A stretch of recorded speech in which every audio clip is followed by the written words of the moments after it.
Venezuela se ha convertido en el laboratorio de un nuevo tipo de dictaduras en América Latina. No son esas que llegan al poder con tanques en la calle y golpes de Estado. No, sino las que se instalan a través de elecciones. Dictaduras que se disfrazan de democracia, que prometen redistribución, justicia social y prosperidad, pero terminan devorando las instituciones, robando libertades y sí, claro, como todas las dictaduras, perpetuándose en el poder. El caso venezolano es el más claro y tal vez el más brutal. Un régimen que usó el dinero del petróleo no solo para financiar su aparato de represión, sino también para comprar conciencias, influencias internacionales y para tejer alianzas en la región. Así nació la llamada Marea Rosa, que se extendió por medio del chavismo más allá de sus fronteras y marcó a toda América Latina. Pero detrás de todo eso hay una influencia muy clara. Se llama Cuba. El régimen castrista no solo sirvió de inspiración ideológica, también envió asesores, aparatos de inteligencia y métodos de control social que el chavismo adoptó, adaptó y sin duda también perfeccionó. El G2 cubano se convirtió en un sostén de la dictadura venezolana, garantizando que cualquier intento de rebelión militar o social fuese sofocado, y muchas veces con métodos truculentos. Hoy vemos algunos indicios de ese mismo libreto replicarse en otros países. Hola Colombia, ¿cómo están? Hola Honduras, ¿cómo les va? Esperemos que no suceda lo mismo que en Venezuela, que llegaron al poder con votos, desmantelaron los organismos de contrapeso y control, se apropiaron del Estado y después lo utilizaron para instalar un régimen autoritario. Mientras tanto, las Fuerzas Armadas venezolanas no son un contrapeso ni mucho menos, son el pilar de la dictadura porque controlan la economía, la industria petrolera, pero también, ojo, la minería ilegal y hasta el narcotráfico. Es el dinero y no las urnas lo que sostiene a Nicolás Maduro en el poder. Frente a todo esto, la comunidad internacional ha reaccionado con tibieza, por decir lo mínimo. Para mi gusto, muchas veces más bien con complicidad. Algunos gobiernos prefieren hablar de moderación, mirar hacia otro lado, hablar de no intervención y hasta firmar convenios con los regímenes que asesinan a los opositores y desaparecen personas. Otros se limitan a sanciones que, aunque necesarias, claro, no son suficientes para derribar un sistema criminal que se financia del narcotráfico y la corrupción. Entonces, la pregunta es, ¿qué salida le queda a Venezuela entonces? Hay quienes piensan que la dictadura solamente caerá por la fuerza, ya sea por la presión internacional, por las fracturas internas, por el colapso inevitable y también, ¿por qué no?, porque alguien decida hacerse de los $50 millones de recompensa que ha puesto Estados Unidos por la información que permita apresar a Nicolás Maduro. En ese escenario, el rol de Estados Unidos es determinante. Venezuela hoy es el espejo en el que debe mirarse toda Latinoamérica. Es la advertencia de lo que ocurre cuando la democracia se convierte en una excusa para el autoritarismo. Miren, es un país rico en recursos, pero destruido por un proyecto que convirtió a la libertad en su principal enemigo.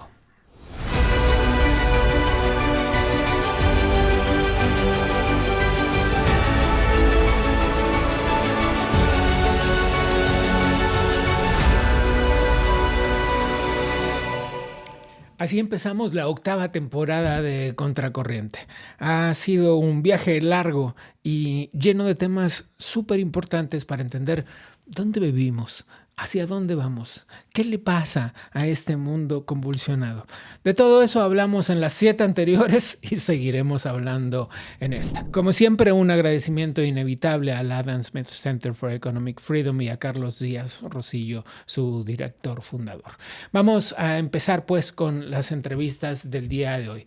Empezamos con Emanuel Rincón, el editor en jefe del portal República USA. Emanuel, estamos en presencia de un nuevo tipo de dictaduras, estas dictaduras que llegan al poder no con un golpe de Estado como estamos acostumbrados a ver otras veces, sino a través de la institucionalidad de las elecciones.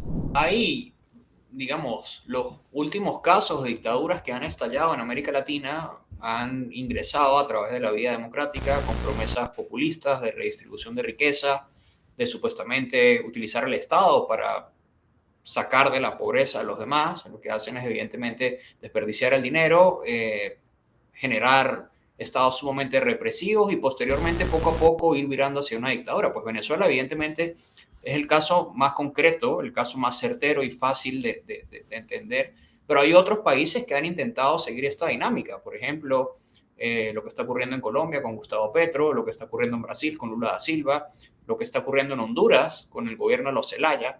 Es decir, hay este intento de tomarse las vías democráticas y de tomarse el poder del Estado para posteriormente instaurar dictaduras en América Latina.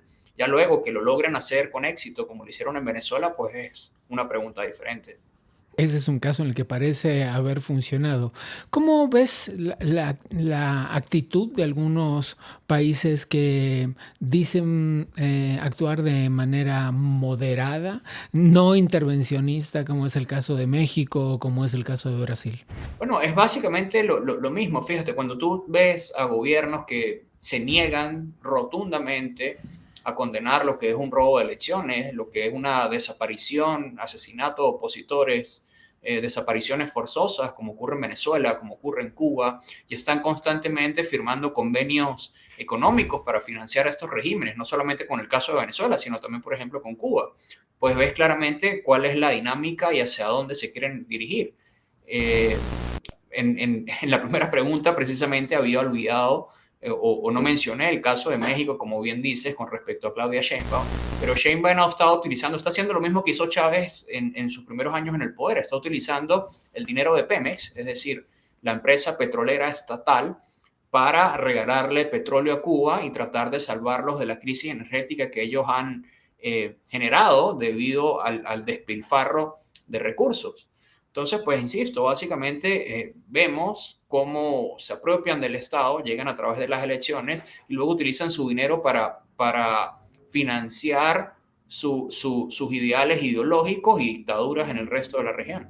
Este modelo que vemos en Venezuela, es esto que te decía, llegar a través de la institucionalidad para luego perpetuarse en el poder, es un modelo que corre riesgo de replicarse en otros países de Latinoamérica. Está pasando en Honduras, está pasando en Colombia, en Brasil. En Brasil, por ejemplo, acaban de dictar prisión por 27 años al expresidente Jair Bolsonaro.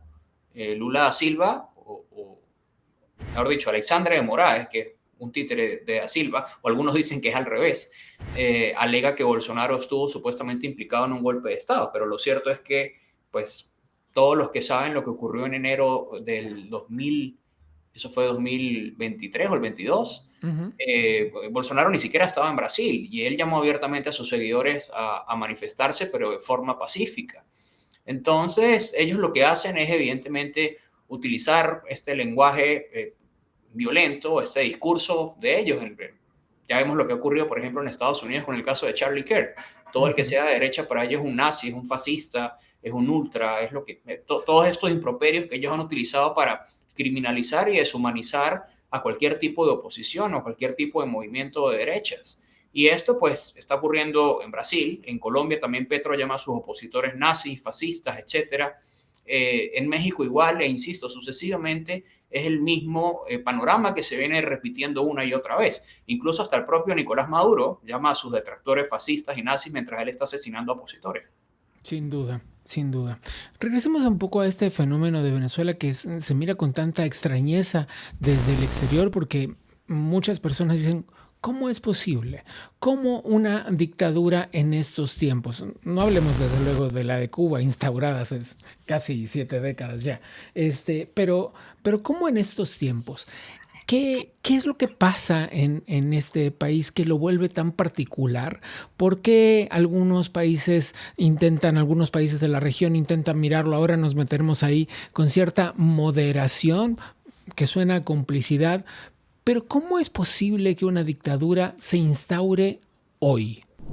Con lo que contó el régimen venezolano, que no cuentan todos los gobiernos, es con una cantidad de dinero infinita para despilfarrar, no solamente en sus programas supuestamente sociales, sino también en el aparataje de seguridad y en empezar a comprar conciencias, empezar a comprar puestos políticos en organismos internacionales y empezar también a financiar campañas de aliados políticos en otros países. Cuando Hugo Chávez llega al poder, inmediatamente se dio lo que se conoce como la marea roja o la marea rosa, en la que básicamente prácticamente todos los socialistas se apoderaron de América Latina. El único país que en ese entonces no tuvo un gobierno socialista fue Colombia con Álvaro Uribe Vélez. Pero a partir de entonces, pues el chavismo tejió toda una estructura política en toda América Latina y tenía dinero para despilfarrar, para comprar medios de comunicación, para comprar a la justicia, para comprar absolutamente todo lo que quisiera y poder pues fundar este aparato de inteligencia, este aparato de represión tan fortalecido. En el caso de Petro, por ejemplo, él ha intentado emular lo que hizo Chávez en Venezuela, pero evidentemente no cuenta con todos los recursos económicos que contó Chávez en su momento, y así es un poco más difícil manejar a la justicia, manejar a los medios de comunicación y hacer todas estas dinámicas políticas que le permitió al chavismo eternizarse en el poder. Esa es básicamente la diferencia fundamental a por qué algunos países que están encaminados a ese proceso logran salvarse y por qué con Venezuela ha sido tan difícil salir de eso. ¿Qué opinas del sistema de sanciones? Han sido muy criticados por unos, muy apoyados por otros. Algunos dicen que no hace más que estrangular más al pueblo venezolano. Otros los festejan diciendo que le quita recursos a la dictadura. ¿Cómo debe ser visto esto? Mira, las sanciones siempre son necesarias, pero no son eh, la solución absoluta o la solución final, si se puede decir de alguna manera. Evidentemente, coartar económicamente a un régimen como el de Maduro, que te insisto, como te venía diciendo, que es tan importante que no tengan esa cantidad de recursos para financiar los movimientos criminales y políticos que los envalentonan, es sumamente importante, pero no es solamente el fin, porque por ejemplo, hoy el régimen chavista, con las sanciones tú puedes limitarles el acceso al dinero proveniente del petróleo, en cierta medida, no por completo, pero puedes limitar en gran parte. Pero además hoy en día, por ejemplo, el chavismo recibe dinero por narcotráfico, recibe dinero por minería ilegal y Tal tiene cual. muchísimas entradas de dinero. Bueno, actualmente, por ejemplo, durante mucho tiempo en Venezuela el sistema tributario prácticamente ni se utilizaba, es decir, la gente prácticamente no pagaba tributos porque realmente al gobierno ni le interesaba que se pagaran los tributos en Venezuela, no era algo que ellos buscaban activamente. Hoy en día sí están operando fuertemente con sanciones y todo tipo de elementos de persuasión para tratar de sacarle a los venezolanos el dinero mediante supuestamente impuestos. Con las sanciones como tal no vas a poder derribar un régimen, pero sí es sumamente importante para ir cortándole su fuente de operaciones. Algunas personas tienen la esperanza puesta en la intervención estadounidense. Algunas otras dicen que significaría casi un crimen que Estados Unidos invadiera Venezuela. Y en algunos casos el mismo Donald Trump ha dado algunos mensajes que pueden ser interpretados un poco como ambiguos respecto de cuál es su posición verdadera al respecto. El presidente Trump siempre ha utilizado la ambigüedad estratégica como su mecanismo de negociación Ujú. y su fórmula de negociación. Evidentemente, ni el chavismo, ni los periodistas estadounidenses, ni la oposición venezolana, ni yo, absolutamente nadie sabe realmente cuál va a ser la postura final del presidente Trump. Pero evidentemente lo único que podemos presumir o lo único que podemos intuir es que todo este movimiento militar en el Caribe, toda esta movilización de tripulaciones, de aviones, de naves, pues resulta difícil creer que finalmente se va a hacer para nada. Es muy difícil saber cuál será la postura final de Donald Trump. Pero ¿crees que independientemente de qué sucederá, pensando estratégicamente, crees que una intervención militar es oportuna? Yo he abogado por una intervención en Venezuela aproximadamente desde el año 2017, es decir, hace 8 años. No hubiésemos evitado muchas muertes y muchas tragedias en Venezuela si antes Estados Unidos se hubiese decidido a combatir al cartel narcoterrorista que gobierna en Venezuela. Hay algunas posturas respecto de cuál es el papel que ha jugado la oposición. Muchos critican que la oposición se haya prestado a un juego, a una simulación electoral durante las elecciones este fraude electoral que todo el mundo conoce. ¿Qué opinas tú al respecto? La última elección en Venezuela tuvo un fin estratégico y todo el que entienda un poco de política lo puede, digamos, definir, lo puede saber básicamente, comprendiendo que básicamente el tema de Venezuela se había muerto en la opinión pública internacional. El gobierno de Maduro pasó de no ser reconocido por más de 50 países a básicamente tener nuevamente operaciones comerciales y diplomáticas con la mayoría de las naciones, y hacía falta nuevamente, vamos a decir, levantar las alarmas y hacerle entender al mundo que no era moral y que no era correcto seguir tratando a este régimen como si fuera un gobierno democrático. En ese sentido, pues nosotros sabíamos evidentemente que nos íbamos a enfrentar a unas elecciones arbitrarias en las que era muy probable o prácticamente imposible que el régimen reconociera que había perdido, pero era importante pues nuevamente enviarle un mensaje al mundo de que el régimen chavista, primero que nada, no es democrático, no era legítimo, y creo que eso ha rendido sus frutos, porque hoy en día, de no haber sido por esas elecciones que una vez se demostró que ellos se robaron, creo que no estaría ocurriendo nada de lo que ha pasado en los últimos meses.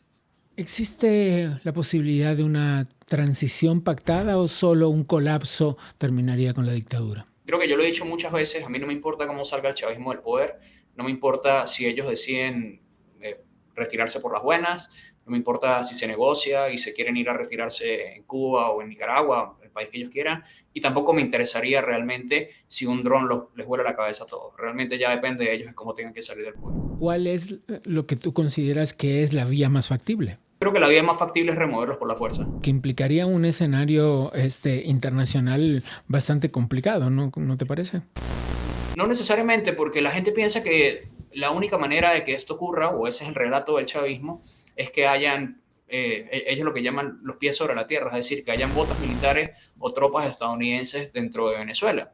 Y eso no necesariamente debería ser así. Si tú te pones a ver cuáles han sido las últimas operaciones militares de los Estados Unidos, no han involucrado soldados en la tierra, sencillamente ataques selectivos con drones, ataques no tripulados, y eso es muy factible con toda la inteligencia del gobierno de los Estados Unidos. La cabeza de Nicolás Maduro tiene la recompensa más alta en la historia que haya puesto Estados Unidos. Muchos dicen que esto especulan con la idea de que esto siembra la posibilidad de una, estoy haciendo todas las comillas en el aire, traición, digamos, puertas adentro. Que alguien, quizá desde las Fuerzas Armadas, propicie la caída de Nicolás Maduro. Y precisamente eso, las Fuerzas Armadas son un tema clave. Muchos se preguntan cómo es que las Fuerzas Armadas han acompañado a la dictadura de la forma en la que lo hicieron. Precisamente porque la economía venezolana es una economía absolutamente militarizada. Más del 90% de la economía nacional es manejada por los militares. Los militares manejan la industria petrolera, los militares manejan la extracción de minería ilegal, los militares manejan también las rutas de narcotráfico. Es decir, los militares, o las cabezas militares básicamente, son el eje de ecosistema y de sostenimiento del régimen de Maduro. Evidentemente los soldados rasos, los soldados de bajo nivel, esos que no están, no que no estén dentro de la corrupción, sino que esos que evidentemente no se han enriquecido como las élites, están muy descontentos con el sistema, pero pues ellos cuentan evidentemente con miedo, porque también Venezuela está intervenida por el G2 cubano y por la inteligencia rusa, y pues cada vez que alguno de estos militares rasos o de bajo nivel han intentado alguna acción en contra de la dictadura, pues terminan siendo puestos en prisión, o terminan siendo desaparecidos, o terminan siendo asesinados, como fue el caso de Oscar Pérez. Entonces, es un tema bien complejo, pero insisto, pues la razón de todo esto evidentemente es el dinero. Ya la segunda presidencia de Donald Trump tendrá una definición distinta de la que tuvo la primera respecto de la relación con Venezuela. Bueno, a mí me parece que sí, y me parece que Venezuela en los próximos años se va a convertir en el principal socio estratégico, comercial y aliado de seguridad de los Estados Unidos. Es Emanuel Rincón. Muchas gracias. Conversación con Emanuel Rincón, tenemos un panorama bastante claro de dónde estamos parados, pero todavía quedan unas cuantas cosas que comprender. Por eso invitamos al exfiscal venezolano Zair Mundaray. Zair, gracias por la conversación. Lo primero que quiero preguntarte es sobre el rol de la oposición venezolana. Hay muchas críticas de esta fragmentación de la oposición. Es adjudicada por muchos como una de las causas de que el régimen no caiga a la velocidad a la que debería. Es de una enorme complejidad, sobre todo por lo poco ortodoxo de las características del régimen. Estamos Sin hablando, duda. no se trata de tampoco la oposición puede ser una oposición clásica, agrupada en partidos políticos y que se enfrenten en el plano político. Algunos no están dispuestos a enfrentarlo porque los costos son muy altos. Tenemos en este momento casi 900 presos políticos y muchos de ellos son personas que le han contrariado abiertamente solo en el ámbito político. Así que cualquier cosa que les moleste, siguen teniendo todo el aparataje estatal. Pero ahora entramos en otra dimensión que yo diría que le agrega un aditivo y lo hace mucho más complejo, que es que no todo el mundo en la oposición está dispuesto a decir que estamos ante un narcoestado y estamos ante unos capos, esencialmente, quienes dirigen el gobierno o ese régimen, son unos capos de la criminalidad organizada transnacional. Quienes lo hacen están o en el exilio o están como María Corina Machado en una situación, bueno, escondido, de una manera subrepticia, el régimen activamente buscándolo, pero quienes lo han hecho están dentro, están presos o desaparecidos. Así que las características propias de ese régimen hace no que haya muchas oposiciones, sino que haya solo algunos le contraríen y les pongan el nombre que merecen y dimensionen esto con las características que tiene, que es el secuestro de un Estado por una organización transnacional de las drogas. Lo que nos lleva a pensar en una especie de resignación de una parte de la oposición y un poco de la sociedad en general, ¿no? Mira, yo no lo veo como resignación. Yo creería, por el contrario, que, bueno, algunos han sido captados por el régimen, miembros de oposición, ya no hacen oposición, la gente no les reconoce como tal, así ellos se autodenominen oposición, porque han optado por coexistir, no consideran al régimen una organización criminal, sino creen que pueden cuidar algunos espacios locales, hacen dinero de generar esta oposición y el régimen les permite hacer algunas cosas. Eso no puede denominarse oposición porque no tiene como objetivo deponer el poder, ni tiene como objetivo mejorar las condiciones de vida del resto de la sociedad, sino la propia. Y entonces allí hay una gran diatriba y una realidad que es irrefutable. Yo creo que existe una oposición política que lidera María Corina Machado y su equipo, pero también existe un repudio nacional que es absoluto y que se manifiesta cada día más. Fíjate que el régimen llama permanentemente que la gente se aliste para la defensa del territorio, con unos discursos grandilocuentes, nacionalistas, etcétera, y cada vez que hace esto fracasa.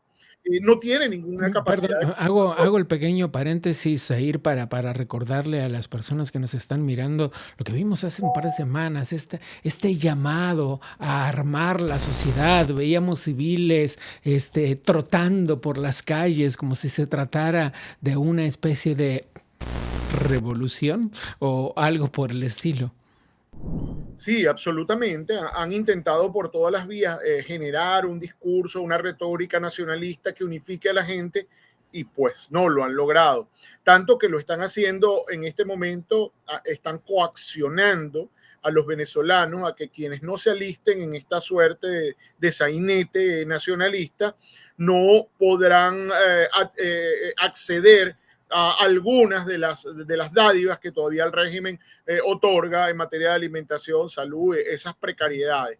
Entonces, frente a eso, yo creo que, bueno, se ha reconfigurado precisamente la oposición en una oposición del núcleo duro que está de acuerdo con lo que está ocurriendo, que se haya catalogado al régimen como una organización terrorista, como una transnacional de las drogas, y unos actores que dicen ser oposición, que por el contrario, incluso cuestionan que se les catalogue como tal, con lo cual lo que están haciendo en este momento es ser precisamente funcionales a la postura del régimen.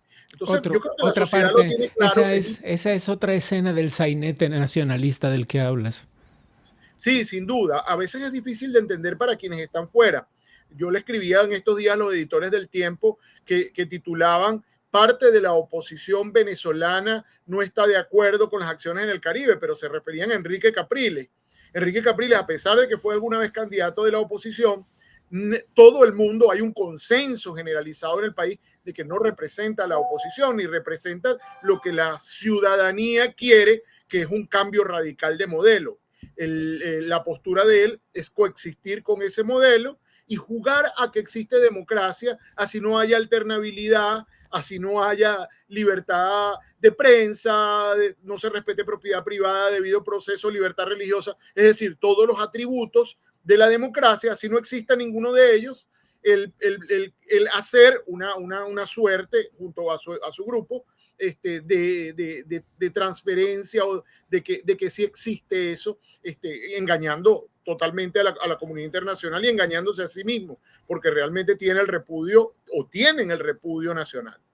Ayúdanos a entender un poco el escenario latinoamericano. Hace rato hablábamos en el programa en el comienzo del programa hablábamos sobre cómo esta marea se ha extendido en la región y cuál es el papel que juegan Cuba, Nicaragua, eso lo tenemos claro, pero ahí está Bolivia, ahí está Colombia. ¿Quiénes son hoy en el mapa político? Mira, yo acabo de escribir un artículo donde expongo que uno no puede entender el panorama político latinoamericano si no analizas el rol del narcotráfico y su capacidad de haber penetrado la institucionalidad y los gobiernos latinoamericanos. Si tú sacas el narcotráfico de esa ecuación, tú no entiendes lo que está pasando. Y realmente lo que está ocurriendo en Latinoamérica es el narcotráfico ha logrado penetrar de una manera inconmensurable la institucionalidad, ha puesto actores fundamentales en cada uno de los países y apuesta a que el modelo venezolano se repita. Y es ahí donde tenemos un gran problema, ¿ok? El problema lo tenemos, por ejemplo, bueno, en Cuba y Nicaragua es muy evidente, pretenden sostener el modelo venezolano, porque eso le genera a ellos sostenibilidad también de sus propios regímenes, pero tenemos, por ejemplo, el problema de Colombia, una democracia que está haciendo agua a partir de que Petro, con su paz total que no termina de explicar en qué consiste, ha hecho retroceder la institucionalidad a favor de un avance de la narcocriminalidad, tanto que acaba de ser desertificado por los Estados Unidos por primera vez en 30 años de que existe el mecanismo.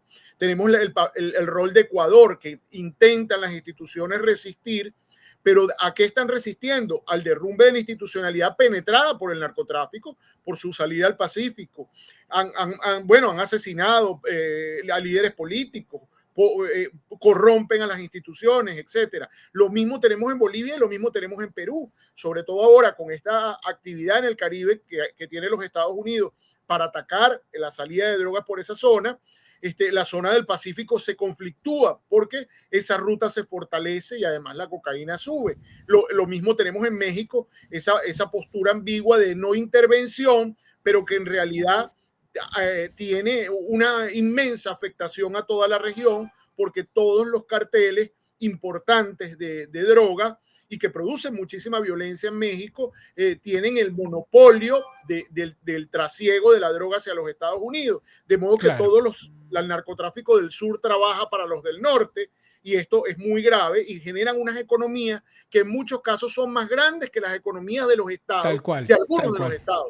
Entonces allí es cierto, Zair. Yo creo que hay un acento acá y un tema que analizar. Es Zair Mundaray, exfiscal de Venezuela. Gracias. Venezuela es un polvorín y se está moviendo todos los días. Estemos atentos porque las noticias nos empujan a comprender una realidad devastadora, la de una de las dictaduras modernas más cruentas de las que tenemos noticias. Casi 8 millones de venezolanos dejaron el país. y no es casualidad. Pero no vamos a dejar el tema ahí. ¿Intervendrá Estados Unidos? ¿Habrá una invasión militar como tantos quieren? ¿O será esa una medida que el presidente Trump no quiere tomar y prefiere empujar la caída del régimen de otras formas? Lo seguiremos. Le prometo a todos que lo seguiremos. Vamos a darnos una vuelta puertas adentro del Adam Smith Center for Economic Freedom a ver qué está pasando. Bien, junto con el inicio del nuevo ciclo lectivo, Carlos Díaz Rosillo, el director fundador del Adam Smith Center for Economic Freedom, tuvo el honor de presentar una nueva edición del programa Senior Leadership Fellows, donde líderes globales comparten su experiencia con estudiantes y con futuros dirigentes. Este año, la lista de los líderes está encabezada por Felipe Calderón, expresidente de México. También está Luis Almagro, exsecretario general de la Organización de los Estados Americanos, Sarah Armstrong, una líder con 3 décadas de trayectoria en la Casa Blanca, en campañas políticas y en la Cámara Estadounidense de Comercio.